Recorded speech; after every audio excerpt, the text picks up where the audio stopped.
पांडवों का अज्ञातवास। राजा विराट के यहाँ आश्रय पांडवों को 12 वर्ष के वनवास की अवधि की समाप्ति कर 1 वर्ष अज्ञातवास करना था। वे विराट नगर के लिए चल दिए। विराट नगर के पास पहुंचकर वे सभी एक पेड़ के नीचे बैठ गए।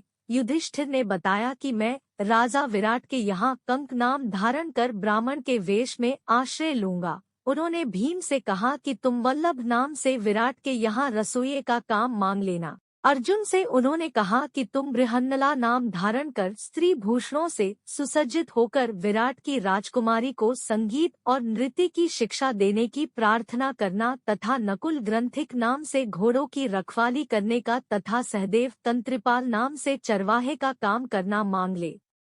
सभी पांडवों ने अपने अपने अस्त्र शस्त्र एक शमी के वृक्ष पर छिपा दिए तथा वेश बदल कर विराट नगर में प्रवेश किया।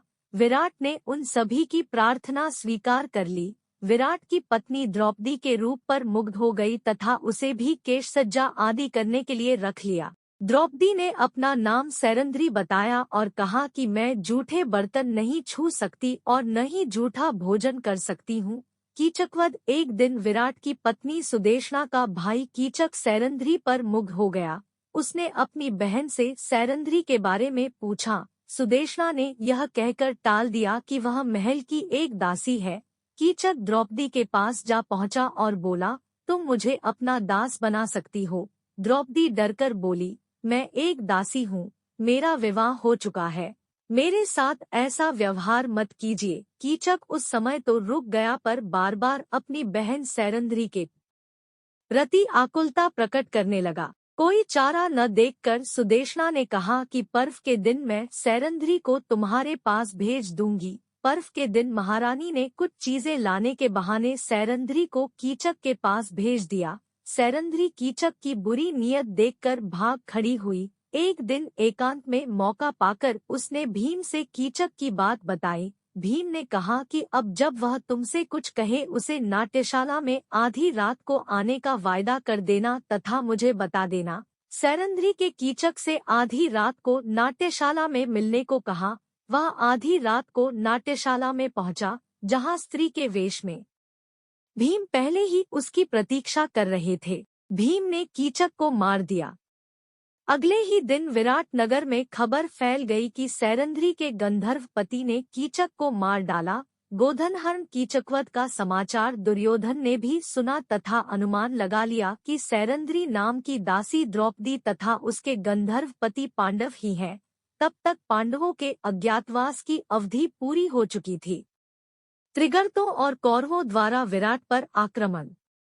त्रिगर्त देश का राजा कीचक से कई बार अपमानित हो चुका था।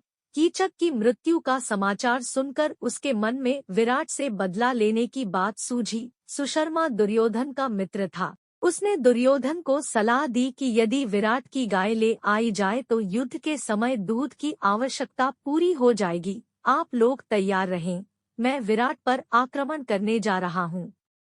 उसके जाते ही दुर्योधन ने भी भीष्म, द्रोणाचार्य, कृपाचार्य, कर्ण, अश्वत्थामा आदि के साथ विराट पर आक्रमण कर दिया। महाराज विराट भी कीचक को याद करके रोने लगे पर कंक, युधिष्ठिर ने उन्हें धैर्य बंधाया। सुशर्मा ने बात ही बात में विराट को बांध लिया, पर इसी समय कंक ने वल्लभ, भीम को ललकारा।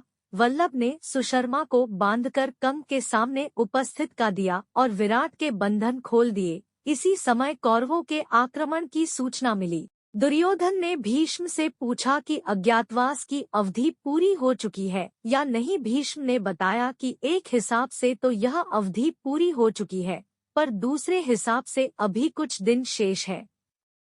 विराट भयभीत हो चुके थे, पर वृहन्नला अर्जुन के कहने पर उत्तर कुमार युद्ध को तैयार हो गया। वृहन्नला ने अपना असली परिचय दिया और शमी के वृक्ष से अपना गांडीव तथा अक्षय तूणीर उतार लिया तथा भयंकर संग्राम किया।